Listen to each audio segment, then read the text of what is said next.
안녕하세요. 오늘의 사연 지금 바로 시작해 볼게요. 이제 30대 초반이 된 남자입니다. 대학교 다닐 적에 제가 친구에게 크게 신세를 줬던 적이 있습니다. 그런데 그 친구의 어머니와 그런 일이 생길 줄도 몰랐고 상상조차 해본 적이 없습니다. 제가 집이 지방이라 못해 아주 깡촌이었습니다. 학생들도 몇 명 없었긴 하지만 그래도 선생님들이 너는 꼭 공부 열심히 해서 서울에 있는 대학을 가야 한다 이런 이야기를 해주곤 했습니다.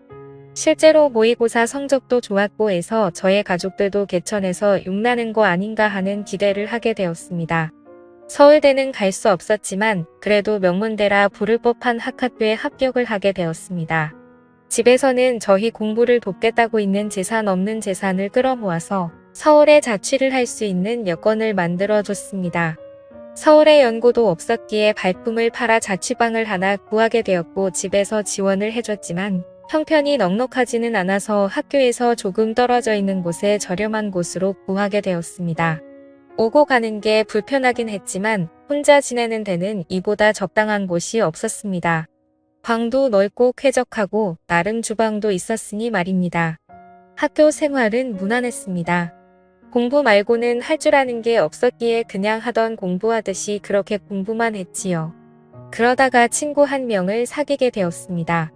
제가 내성적인 성격인지라 친구를 잘 사귀기가 힘든데 이 친구도 농어촌 전형으로 저처럼 가산점을 받아서 들어온 친구라서 이야기도 잘 통하고 죽이 잘 맞았습니다.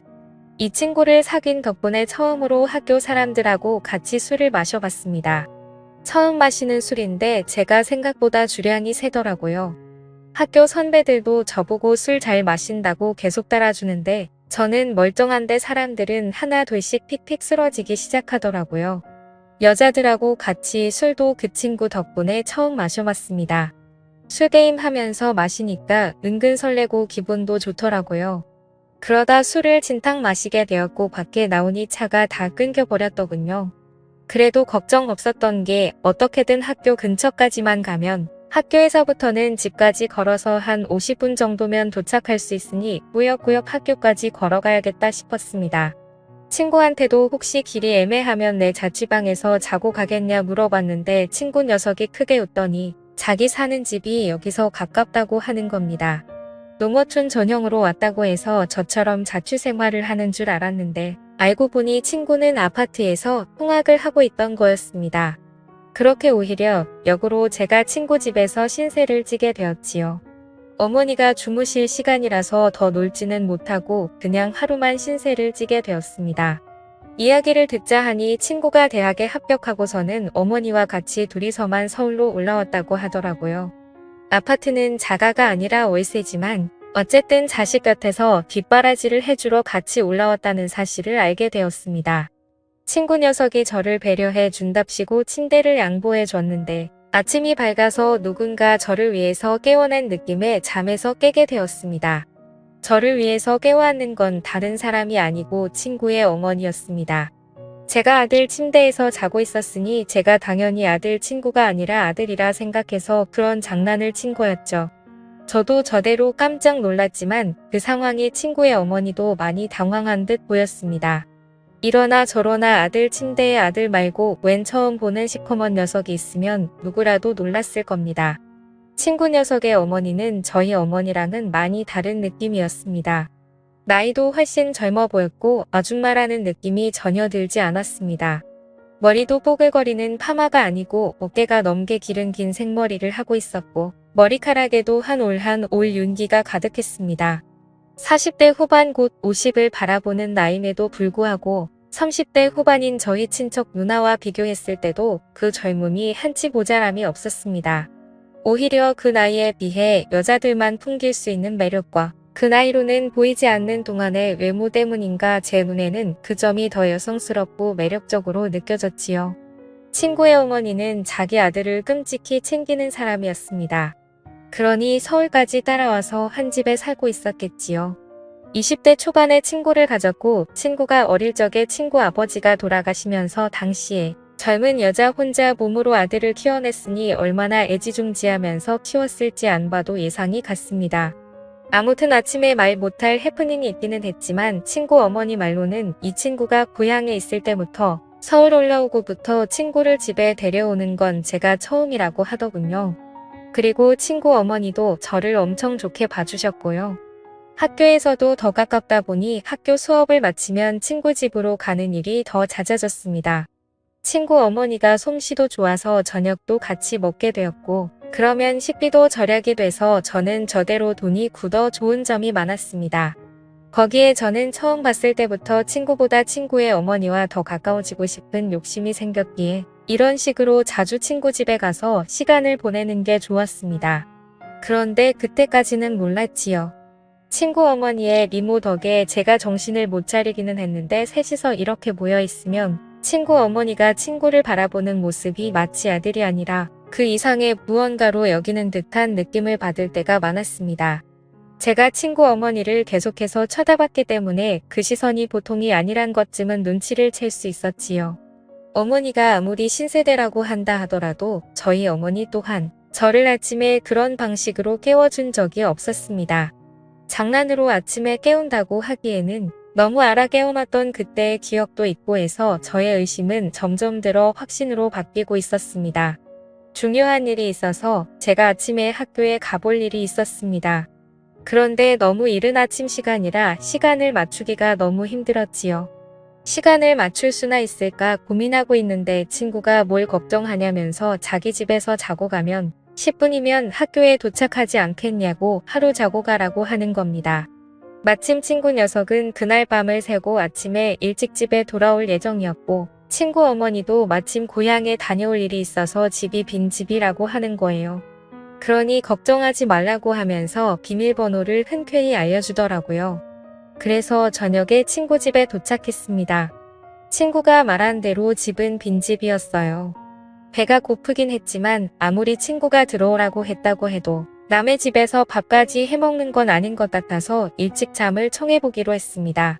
하지만 그 열기에도 저는 몸이 완전 얼어붙고 긴장해서 그런지 한기까지 들 정도로 몸이 벌벌 떨리더라고요.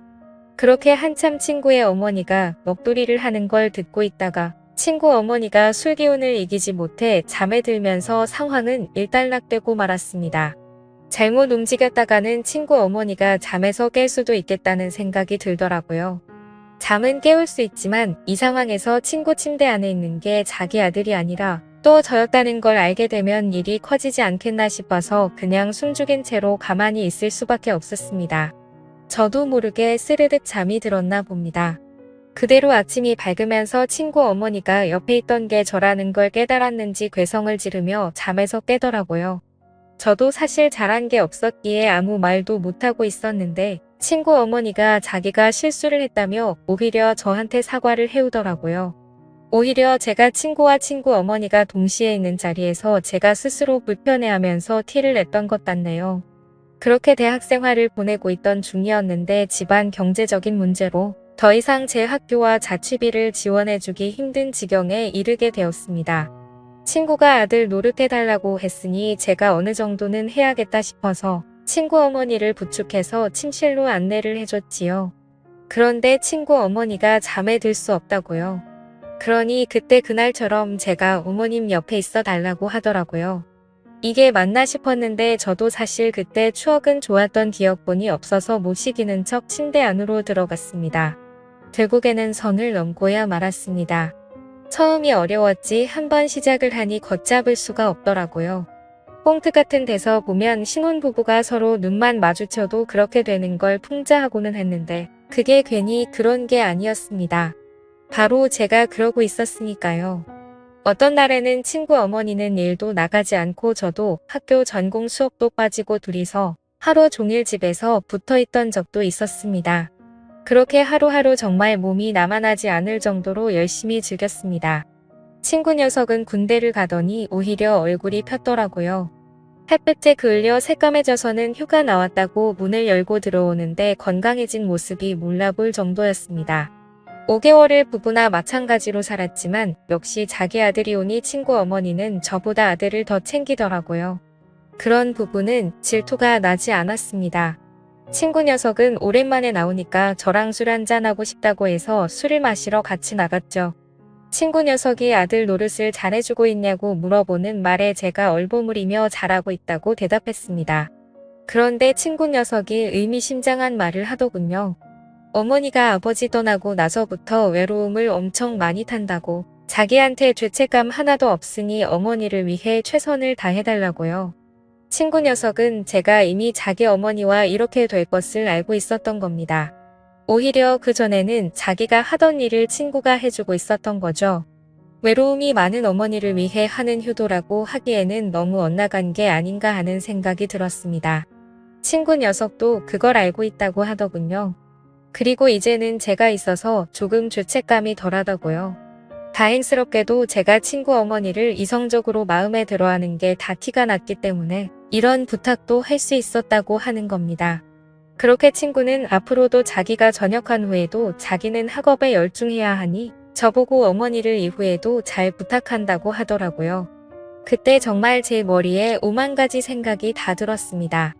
여태까지는 자연스러웠다 생각했지만 알고 보니 정신 나간 집구석에 얽혀버리고 만 것이 후회가 되더라고요. 그래도 당장 저는 학교 졸업도 해야겠고 신세를 져야 했기 때문에 그 노동값이라 생각하기로 했습니다.